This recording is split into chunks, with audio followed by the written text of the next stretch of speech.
Salve a tutti e benvenuti a questa nuova puntata di Soundtrack City e benvenuto all'amico Massimo Privitera. Ciao Massimo. Ciao Marco Testoni e benvenuti a tutti quanti. Allora, oggi parliamo di una manifestazione dove tu sei andato, hai partecipato anche da protagonista perché o a volte hai intervistato degli ospiti, altra volta semplicemente hai fatto una sorta di reportage di quello che accadeva.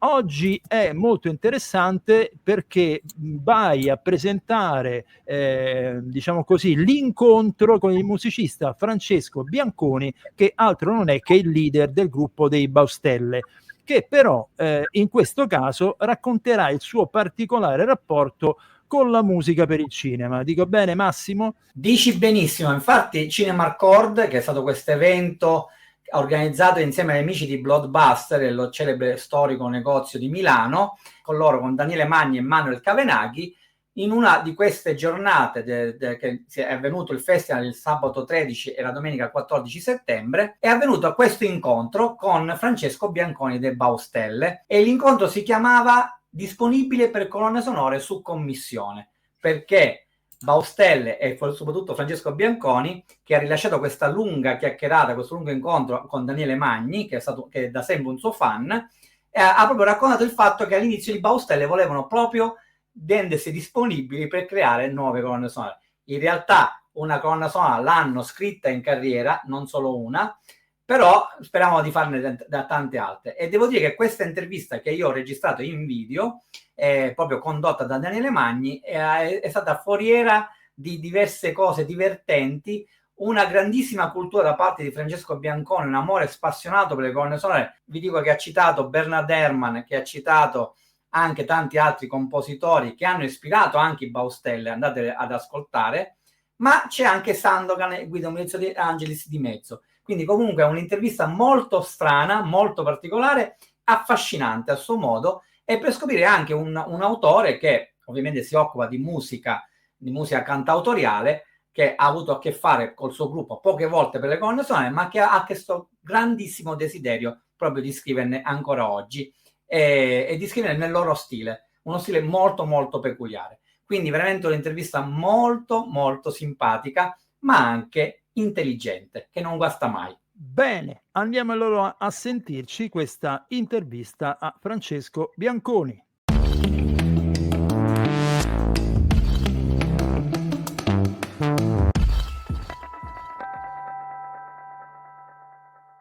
Che invito a fare un applauso, ma veramente grande, a Francesco Bianconi. Grazie mille. Wow, che bello. Che bello, perché ti conosco da 20 anni. Di più. No, più o meno da quando mi sono trasferito a Milano, non so. Guarda, la prima volta che sei venuto in negozio eravamo ancora nel negozio piccolo, per cui stiamo parlando di pre-2004, ma abbondantemente, perché era appena uscito La moda del lento. Ok, erano pochi anni che mi ero trasferito a Milano. Mi ricordo che sei entrato, io ti avevo visto da poco in concerto qui a Bergamo, in quel concerto che ti stavo dicendo prima. Io non mi ricordo. Di cui tu non giustamente ne hai fatti ci sta. milioni, non ti ricordi. E io me lo ricordo bene e vi avevo visto un paio di volte solo in concerto, ascoltavo i vostri dischi, mi entri tu e dico ma io questo non conosco, e ti dico ma scusa, ma tu per caso canti in un gruppo? Sì. Ebbene sì. Per caso si chiama Baustelle? Sì. Ok, va bene. Allora, come dicevamo prima, io metto gli occhiali perché ormai mi sono fatto un po' di punti, non domande, ma degli spunti, così, su cui possiamo parlare. Intanto partirei dal titolo che abbiamo voluto dare a questo incontro, che è questo qui che sta scritto lì, disponibile per colonne sonore su commissione. Questo perché?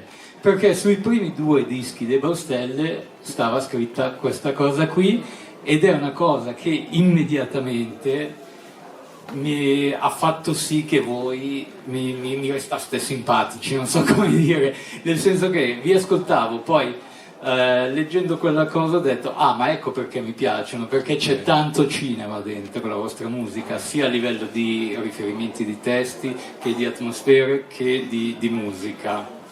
E quindi partiamo da questo, poi dal terzo disco in poi non c'è più stata quella cosa. No, perché... Vai.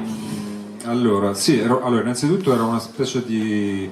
anche un po' ironica, così, scritta, che io e Fabrizio Massara, che è il tastierista e anche un fondatore dei Baustelle, siccome dato il nostro amore anche per il cinema e dato anche la nostra megalomania, perché volevamo, ancora quasi non avevamo cominciato, già non solo volevamo fare dischi, ma volevamo fare anche colonne sonore bellissime per film meravigliosi. Esatto. E quindi dicevamo, facciamo questa cosa, mettiamo appunto la scritta disponibili per colonne sonore su commissione. Ovviamente nessuno ci ha mai, ecco, questa è una cosa che mi sono sempre scritto, chiesto. per cui a un certo punto abbiamo smesso, adesso non mi ricordo se dal terzo o quarto disco, quando abbiamo smesso poi alla fine uno ci ha chiamato. Vabbè, no, insomma, a parte gli scherzi, però sì, sono sicuramente una cosa significa questa scritta, che come hai detto tu, e come ti ho rivelato anch'io, c'era proprio quasi nell'atto fondativo, proprio programmaticamente, nella fondazione dei Baustelle, c'era questa idea di fondere elementi di cosiddetta canzone d'autore e quindi lavorare sulla forma canzone, contaminarli con elementi di rock, banalmente, contaminarli anche con un mondo di musica proveniente dal cinema, soprattutto di particolari decenni, quindi gli anni 60 e gli anni 70, che erano, poi se vuoi approfondiamo, erano decenni in cui ancora la musica da film era musica affidata a grandi compositori, grandi orchestre, era anche musica elettrica suonata, insomma c'era un mondo timbrico e sonico che ci affascinava e che noi pensavamo di dover mutuare, come dire, prenderlo, trascinarlo fuori dal loro contesto originario e fonderlo con le canzoni. Questa era la nostra missione, proprio l'avevamo scritto, cioè da qualche parte c'è anche proprio una roba scritta e firmata col sangue, per cui avevamo le idee chiarissime. Testo programmato. Esatto. Poi, come dire, era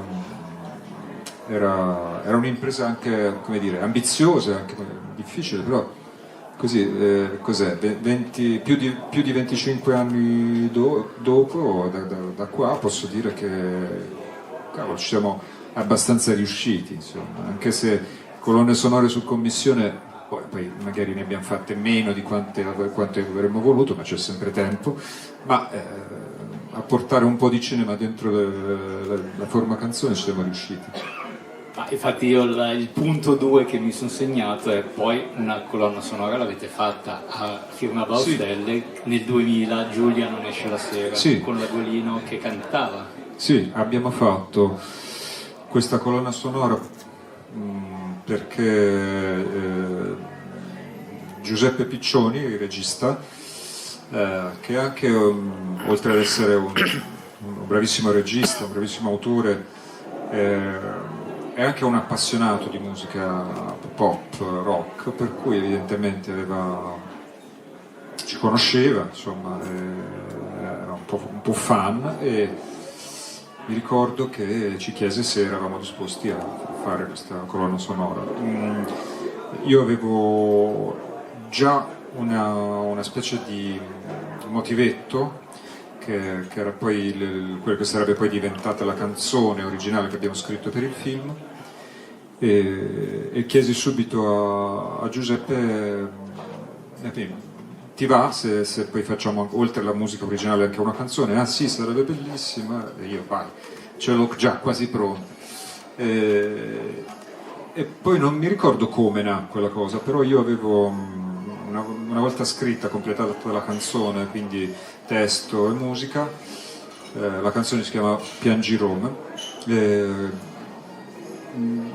Mi venne in mente un po' questa idea di provare a così emulare, sai, queste cose con le attrici che cantano, che cantavano negli anni 60, appunto, per un duetto, e per cui chiesi a Giuseppe, perché io Valeria Golino non la conoscevo all'epoca, ma secondo te lei che canterebbe? Ho detto, non lo so, è difficile, però chiediglielo tu stesso. E io, ti do il numero, quindi chiamo Valeria Golino, lei mi risponde e gli faccio, ma senti, io sono Francesco, avrei questa, sai, stiamo facendo con i Baustelli, non so se conosci. Sì, ma avrei scritto questa canzone per i titoli di testa, ma a te ti andrebbe di cantare? E lei, mi ricordo la cosa che mi disse, ma tu lo senti che voce che c'ho? E io dissi sì, proprio per quello. Beh, fighissima la voce di Agolino, mi stai scherzando? È una delle cose, oltre che, cioè, come dire, è una cosa di cui vado più fiero, spero anche lei. Poi l'ho rincontrata varie volte, sì, mi ha detto che è contenta anche lei. Per cui sì, è nato. Perché le voci rauche, ricordiamo Monica Vitti, per Ma esempio, sì, sono bellissima. affascinantissime. Peraltro è stata anche bravissima tecnicamente, canta bene, cioè, è molto espressiva. Si vede ovviamente, quindi se la vedi anche recitare. No, ma l'altra cosa che volevo dire è che poi abbiamo composto la colonna sonora, un ricordo molto interessante, proprio perché era una cosa che non avevamo mai fatto. Eravamo così gasati e così infoiati, felici di fare la nostra prima colonna sonora, che appena Giuseppe Piccioni dice, ti mando la sceneggiatura. La sceneggiatura è giù a scrivere 400 temi già fatti, tutti anche un po' arrangiati, e poi dice adesso comincio a mandarti un po' di girato. E mi ricordo, arriva sto girato, io guardo il computer con la musica che provavo a mettere sotto, non c'entrava un cazzo, cioè proprio abbiamo buttato tutto. Questo per dire che non sempre, ma quasi sempre nel cinema, a meno che non fai un progetto speciale, sai, non so, una forma di cinema musicale che parte dalla musica, non so come dire, partire dalla musica, ma c'ha una storia, poi il tono, il tipo di inquadrature, di immagini, poi dettano molto anche, vogliono un certo tipo di musica, quindi devi, secondo me, un pochino metterti a servizio delle immagini, il che non significa essere meno importanti, ma semplicemente cercare una forma di connessione che parte però da un primo segno che viene dall'immagine. Infatti, come il nostro amico di colonne sonore ci insegna, la musica per il cinema è una musica per il cinema, appunto, quindi secondo me sì, poi possono succedere. Cioè è difficile prendere una cosa che è già lì e adattarla come dici tu. No, può succedere che come certo cinema anche ci ha insegnato più o meno dagli anni 90, non lo so, Tarantino, può succedere non con la colonna sonora originale, ma con l'utilizzo della musica, quindi già edita, quindi canzoni utilizzate in una scena. Può succedere, qualcuno ho sentito mi ha detto, anche quel regista mi ha detto io ho girato questa cosa perché avevo questa canzone e ho fatto. Sì, quello sì, però Tarantino è uno molto bravo a mixare le cose, esatto, no? Esatto. Quindi, e lui fa la stessa cosa che fa in cinema, fa anche per le sue colonne sonore. Lui non si inventa niente, però è bravissimo a mettere insieme cose che già ci sono. Certo, ma quello delle canzoni già pubblicate è appunto un altro campo. Io se parliamo della colonna sonora originale, secondo me comunque guida l'immagine ed è giusto forse che sia così, sì, è musica per il cinema. Ma al volo, la tua 2-3 colonne sonore che dici queste sono imprescindibili? Totali, proprio di qualsiasi genere, perché è una domanda difficile, devo sintetizzare. Lo so, infatti ci pensi. Esiste una modalità di interazione fra immagine e musica che spesso poi diventa quasi paritaria, per cui il Profondo Rosso secondo me proprio a livello di mix, di bilanciamento, di volume così alto della musica, dell'utilizzo degli stilemi provenienti dal rock, eccetera, eccetera, quindi per me è importante da molti punti di vista. Argento è uno che proprio lavora con la musica, per lui la colonna sonora non è della musica appiccicata, è parte integrante del film. L'ha dimostrato appunto con Profondo Rosso, che è epocale, anche Suspiria soprattutto. Suspiria la musica è ancora più importante, ancora più protagonista. Sì. Okay. Questa è la prima che ti ho detto. Puoi fermarti a 2 se vuoi. Posso non citare un iper classico che è colonna sonora di Psycho, Bernard Herrmann, che è completamente in un'altra direzione, ma se vuoi rispetto ai Goblin, Gaslini per Profondo Rosso è un po' precedente, però è un esempio clamoroso di espressionismo. Lì è musica, come dire, orchestrale, per cui se non sbaglio sono usati soltanto gli archi, quindi l'orchestra di organico ridotto a Nuisci. Sono usati solo gli archi, ma con una violenza, prende da strumenti di metallo la violenza, quindi c'è tutto uno studio anche molto timbrico e la trovo una colonna sonora sperimentale e assolutamente non si può prescindere poi insomma è diventato, se la storia premia a volte un motivo c'è, insomma, per cui la scena della doccia eccetera eccetera, quindi dico Psycho, Bernard Herrmann, e poi una colonna sonora, questa è un po' più di culto, un po' più laterale, è un gigantesco musicista che è Nino Rota, è la colonna sonora di Casanova di Federico Fellini, che ha una musica incredibile, non facile, spettrale, lunare, sperimentale, ma meravigliosa, per cui poi già adesso me ne vengono in mente altre 400, ma fermiamoci qua, dai, ho detto quello che l'inconscio mi ha portato a galla, fatto venire a galla. Già questa ultima è una colonna sonora non scontata. No.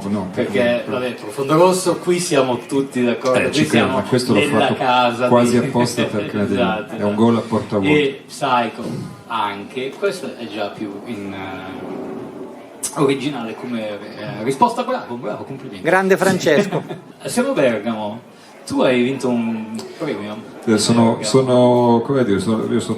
è una città che mi è cara perché ho vinto, io ogni tanto scrivo anche romanzi e recentemente questo è il primo, e con l'ultimo libro che ho scritto, che è una specie di strano romanzo anche un po' illustrato da Paolo Baciglieri, che si chiama Atlante delle case maledette, ma non è un horror, ma ha un titolo che comunque sta bene anche in questo contesto, quindi lo citiamo, e sono stato candidato e abbastanza così, con mia sorpresa ho vinto, e, insomma, è un premio anche abbastanza prestigioso. Mi dicono, mi odiavano, c'erano tutti gli altri che forse più propriamente scrittori di me, che mi sentivo della tensione, mi piace ricordare la felicità che ho avuto quella sera, perché insomma, fa piacere. Alla fine i premi non servono a niente, ma poi alla fine sono una certificazione di almeno quello, di un lavoro, di fatto, dell'impegno messo nel fare le cose, e in un certo modo, ecco. Poi se hai un camino sono anche comodi, li metti di sopra, di solito. Esatto. Allora, questa cosa che hai citato Baciglieri me l'ho segnata per chiederti questo, 2 cose. Il tuo rapporto con i fumetti, uno, ma anche mi è uscita un po' alla Privitera, sì. Ma anche per esempio nel sussidiario tu citi Sadik, tra l'altro pronunciandolo Sadik come negli anni 70 si diceva Diabolic, io mi ricordo sì, dal barbiere credo si sia una cosa anche, Diabolic. Credo sia una cosa regionale, perché tipo nella Toscana da cui io provengo era Diabolic, e quindi anche Sadik. Chissà, al nord Diabolic. Secondo me invece è una cosa proprio di Satanic. Esatto, mi ricordo che da bambino si diceva Satanic e Diabolique, poi vabbè, giustamente si è messo l'accento giusto. Però ma, sì, dimmi, era i fumetti, una cosa era il rapporto con i fumetti, ma anche con l'immaginario minore, nel senso, tu non citi né Diabolic, che è il capostipite, né Criminal, che è il suo diretto discendente, diciamo. Citi Sadik o Sadik, che comunque era uno dei principali, ma minore. E quindi mi chiedo, da proprietario di un negozio che come Claim ha tutto il cinema dalla B alla Z, no? E che è sempre stato molto affascinato da questa cosa delle derivazioni, più che dei... Com'è il tuo rapporto con queste cose qui? Se mi sono spiegato. Sì, chiarissimo. Allora, parto da Sadik o Sadik.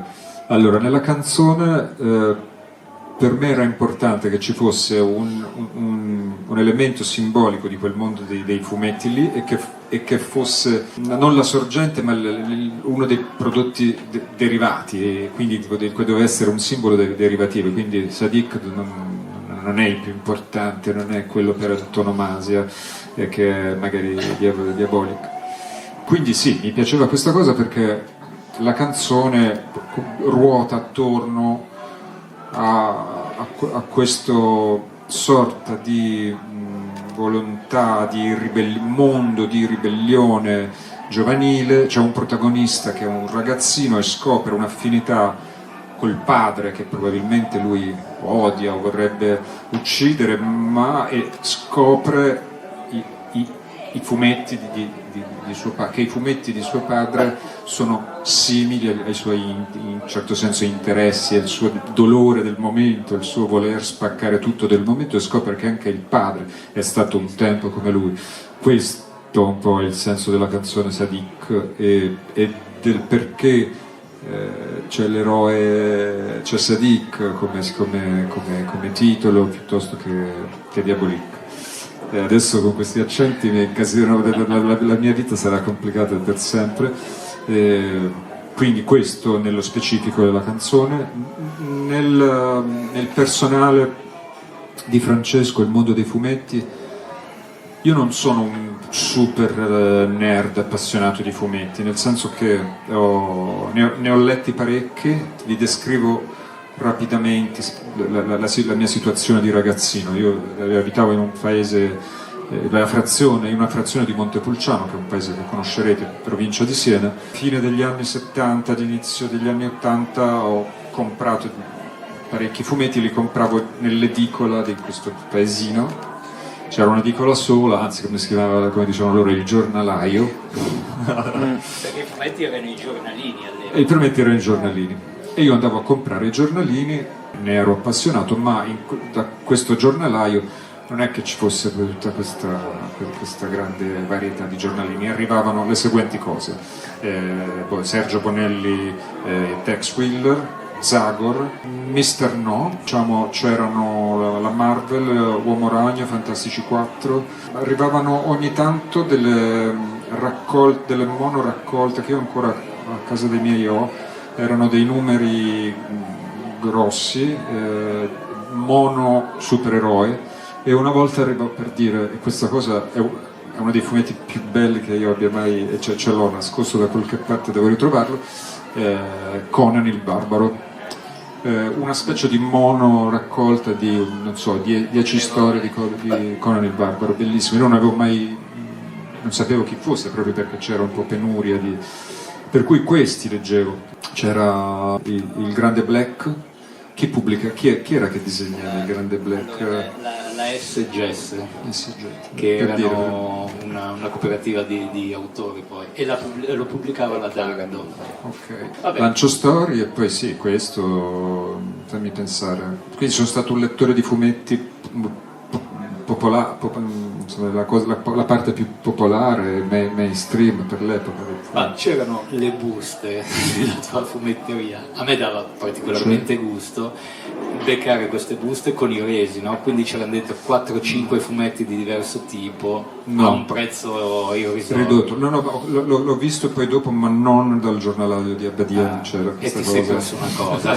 Ci credo. Ti sei perso una cosa. Per cui sì, poi certe cose, a certe cose, anche a certi fumetti più d'autore, ma senza esagerare, mi sono poi più avvicinato dopo. Con le riviste degli anni '80, quindi sì. Come carte, peraltro, come dire, c'è una situazione abbastanza tangenziale fra il fumetto d'autore e Montepulciano, ad esempio, perché Montepulciano c'è gli editori, si chiama Editori del Grifo, che hanno pubblicato anche Pazienza. Sì. Pazienza, sapete, no? Che alla fine è venuto a vivere a Montepulciano e ci ha vissuto e c'è pure morto.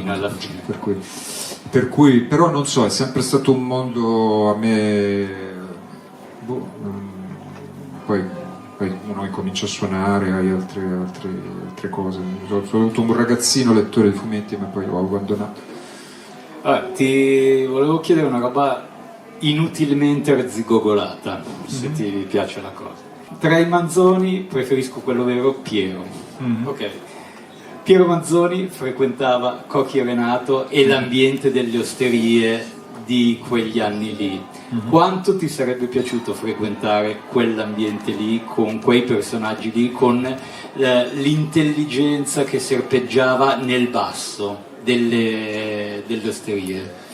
Guarda, mi sarebbe piaciuto tantissimo. Una cosa che mi piacerebbe fare,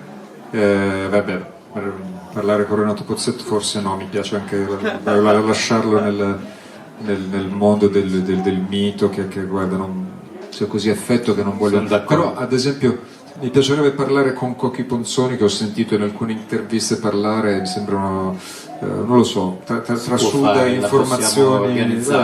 Lo organizziamo, lo facciamo. Per dire sì, mi sarebbe molto piaciuto la frase che tu citi, le parole che tu citi sono dalla canzone che si chiama Un romantico a Milano, che era la canzone scritta da me, emigrante dalla Toscana a Milano, con un tono un po' ironico, scritta con questo tono da soldato al fronte, lettere dal fronte della prima guerra mondiale, anche un po' volutamente melò, però, come dire, cita quello che io per me da emigrante, insomma, erano poi i luoghi comuni di una Milano alternativa e più o meno alternativa, per cui mi piaceva anche che ci fosse dentro Piero Manzoni, che aveva lo stesso nome ma era in un certo senso il contrario nel mio spirito, anche un po' sbagliato, di adolescente ribelle, era il contrario del Manzoni dell'Alessandria. Poi è una provocazione, anche perché Piero fa l'artista, Manzoni fa romanzi, era un poeta, per cui insomma è un po' come paragonare le mele con le pere. Certo. Come dire, non mi va a fare qua, e non ho neanche gli strumenti per poter fare la critica letteraria, o dirvi se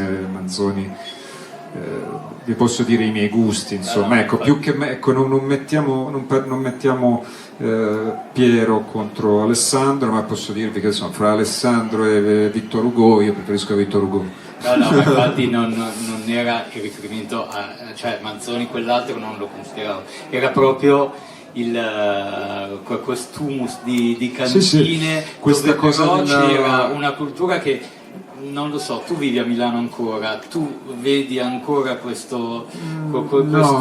cosa qui a Milano. Milano mi sembra diventata una roba di vetrine, di boschi verticali, di gente che fa l'aperitivo. Sicuramente c'è quello, ma vedo lo stesso, cioè io non c'ero all'epoca c'era sicuramente una sorta di movimento artistico e di un fermento che aveva appunto delle osterie, un incrocio fra il popolare e l'alto, fra l'arte, e sicuramente mi sarebbe piaciuto vivere, e che adesso non c'è più, si è perso. Io però vorrei dire un po' in controtendenza questa cosa, forse, che io a Milano continuo a vedere la stessa intelligenza, la stessa capacità di adattamento, di scattare da una situazione all'altra, più che in altre città italiane, per cui sicuramente quella stagione lì è persa per sempre, ma come dire, certe cose è anche giusto perderle per sempre.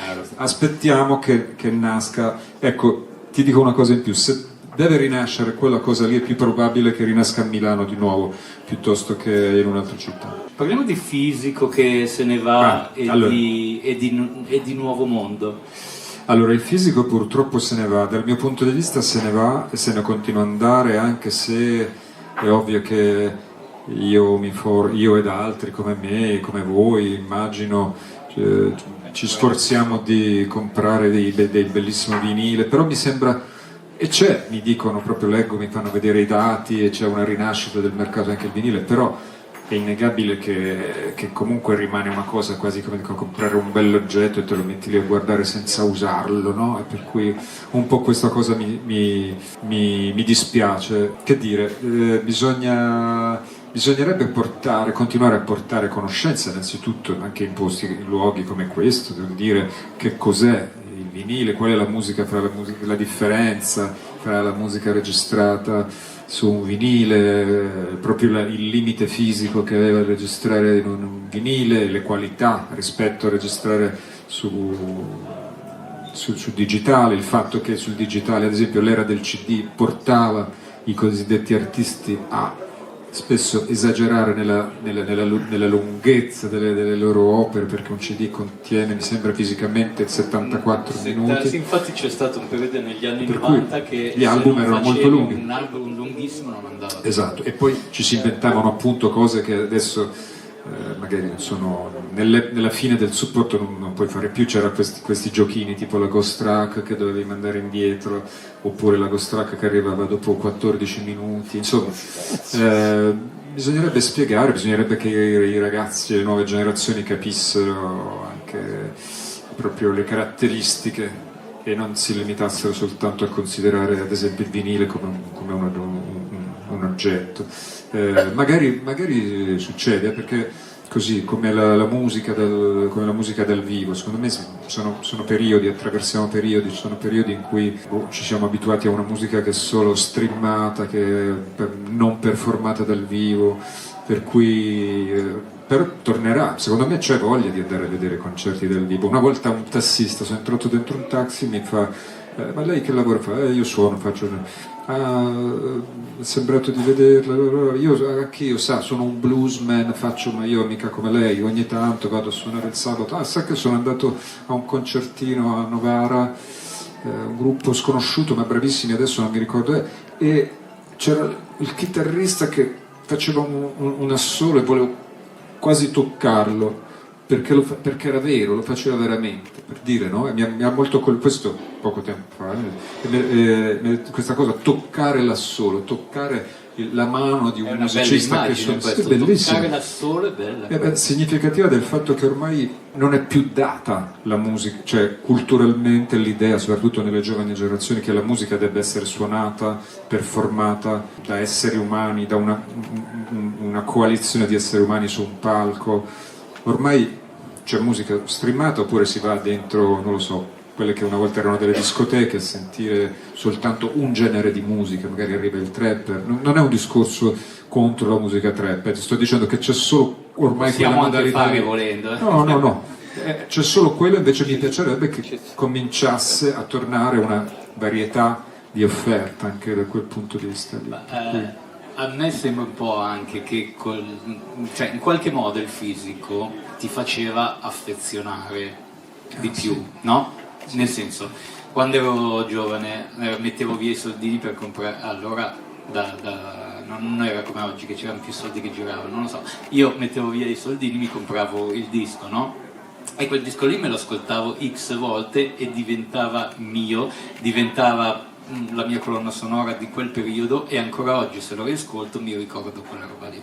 Adesso che più o meno con lo streaming abbiamo una serie di nomi sul computer, è più difficile affezionarsi a quella musica e soprattutto a un album intero, ed è più difficile che, penso, non lo so, perché poi magari per i giovani è diverso, io parlo da anziano, però mi sembra più difficile che poi riascoltando quella canzone lì ti ritorni qualcosa della tua vita precedente, non lo so. Allora, per chi ha messo almeno un piede nell'epoca che hai descritto tu, me compreso, quella di noi anziani, è sicuramente noi sperimentiamo, abbiamo questo tipo di esperienze rispetto al nuovo tipo di fruizione, vero? Ci sembra che produca meno effetto patemico in un certo senso, per cui che ci faccia emozionare, ci sembra più freddo. Bisognerebbe chiederlo appunto ai ragazzini che sono cresciuti con questa cosa, con la schermata gelida e con l'elenco di file.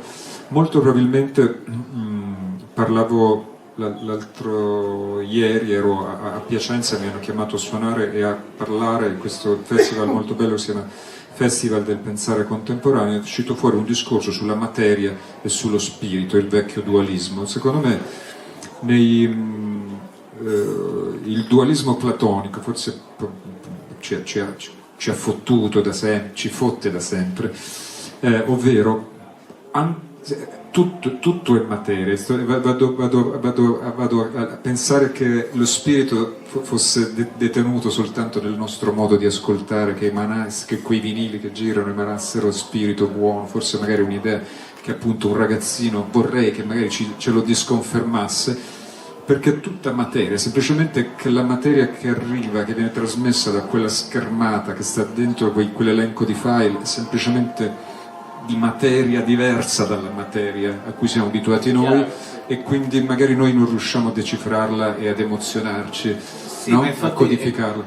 Io mi metto sempre dal punto di vista poi ovvio, se ne parliamo noi qua ti dico sì, io non mi emoziono più. No, ma infatti è quello che mi chiedo, cioè probabilmente è come per dire noi un 78 giri non sappiamo cosa farcene, perché era un'altra epoca, esatto. Non l'abbiamo conosciuta e non ci dice niente, esatto. Quindi probabilmente il ragazzino di oggi ha tutto un altro modo, e lui annuisce perché ha una figlia adolescente, sono un altro mondo che io almeno non riesco a intercettare pienamente. La mia paura è che non sia, come dicevi tu, altrettanto emozionante la musica come lo è stato per noi. Sì, questo è quello, la paura che anch'io, e il sentimento che ho anch'io, e che trovo molta difficoltà ad innamorarmi, e quindi sì, io e te siamo d'accordo. Vorrei, magari, chissà, ci verrebbe qualcuno qui fra 20 anni e che ci dica un po'. No, o anche un ragazzino di oggi che notoriamente non viene alle cose che organizziamo noi. Esatto. Va bene, ma infatti tu, ecco, mi ero sognato sta cosa, parlavamo prima del tuo intervento a Tintoria, che è stato molto divertente, molto interessante. Tu hai raccontato la tua vita a Montepulciano, i vecchi che snoccano e questo, ma non era questo. Tu dici, a un certo punto hai detto sta frase: la nostalgia tende alla morte, perché giustamente tu guardi, sei un musicista, non puoi stare nel passato. Nel contempo, nella musica dei Loro Stelle, innegabilmente c'è tanto passato, c'è tanto. Quindi come a surfare tra queste due cose? La nostalgia a cui mi riferisco lì è è un'affermazione di un tipo un po' più universale, se vuoi anche così filosofico. Io sono un super appassionato delle cose prodotte nel passato, della musica prodotta nel passato, del cinema prodotto nel passato, assolutamente. Anzi, lo ripeto, i Baustelle nascono anche un po' come collettivo di riciclo intelligente di frammenti, di detriti del passato. Quindi sono anche un ricercatore, mi appassionano le cose del passato, ma la nostalgia a livello filosofico non mi interessa. Io vedo che attraversiamo un'epoca in cui c'è la paura dello sperimentare, la paura del lanciarsi nel vuoto, e quindi è tutto un po', ormai è tutto un po' ripiegato sul revival, ecco.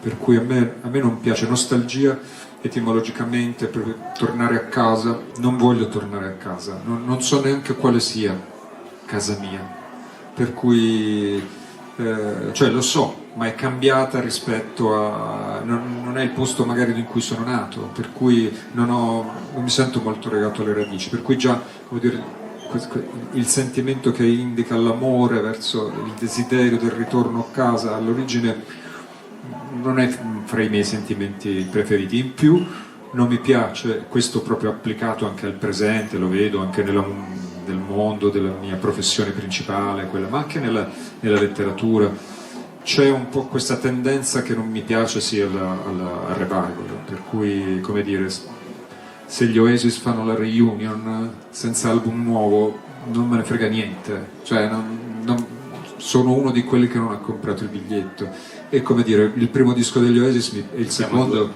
mi piaceva abbastanza, però, e se tutto è così, se tutto è totalmente, celebriamo il 25ennale, celebriamo il 20ennale, celebriamo le 3 ore e 40 da cui io sono partito da Milano per venire a Bergamo, non si produce più fatti non fosti a vivere come bruti, ma a seguire virtute e conoscenza. Insomma, su questa cosa io gli farei un applauso grande. Che cavolo, dai. Basta questa nostalgia. Dalla tua carriera di attore che si sviluppa nel fatto che hai giocato a poker in film. Ma volevo dirti anche che il regista è quello che da sempre fa i vostri video, che si chiama Lorenzo Vignolo. Bravo. Lorenzo, e che ha fatto anche i video degli Scisma all'epoca, che è una delle più grandi band italiane del mondo, e io tutto questo per tirare un applauso per Paolo Benvenu, molto volentieri, che era veramente una delle persone, dei musicisti più validi che c'erano in giro, ma anche personalmente era veramente una persona fantastica. Tu ci hai collaborato in qualche modo? L'ho conosciuto Paolo, non ci ho mai collaborato personalmente per delle cose, non abbiamo mai fatto cose insieme. Conoscevo, per me gli Scisma erano, per me, anche per i Baustelli, erano una specie di punto di ispirazione, perché comunque loro stavano dentro il rock alternativo degli anni 90 in una maniera diversa dalla corrente principale, che era quella di fare cose molto chitarristiche, molto ispirate al grunge. La banda After Hours, Ritmo Tribale, eccetera. Esatto, cioè, gli Scisma si ponevano in una maniera un po' più ibrida, loro e i Blue Vertigo, devo dire, secondo me erano per i Baustelli. Il primo Scisma era prodotto da Manuel Agnelli. Sì.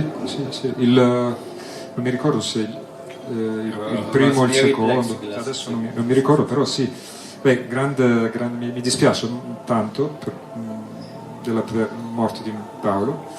Lorenzo Vignolo, il cinema.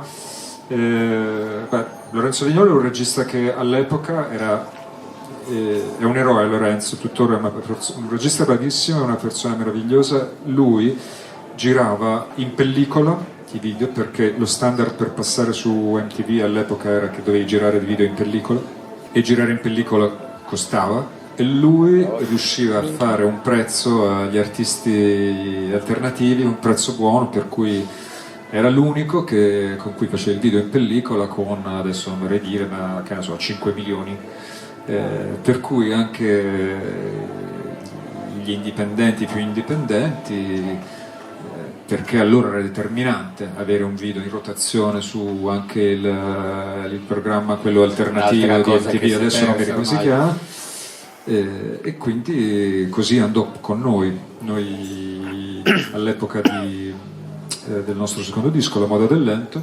racimalammo questi 5 milioni, adesso non vorrei dire, magari è sbagliata la cifra, però era veramente pochissimo, e girammo il video della canzone Love Affair.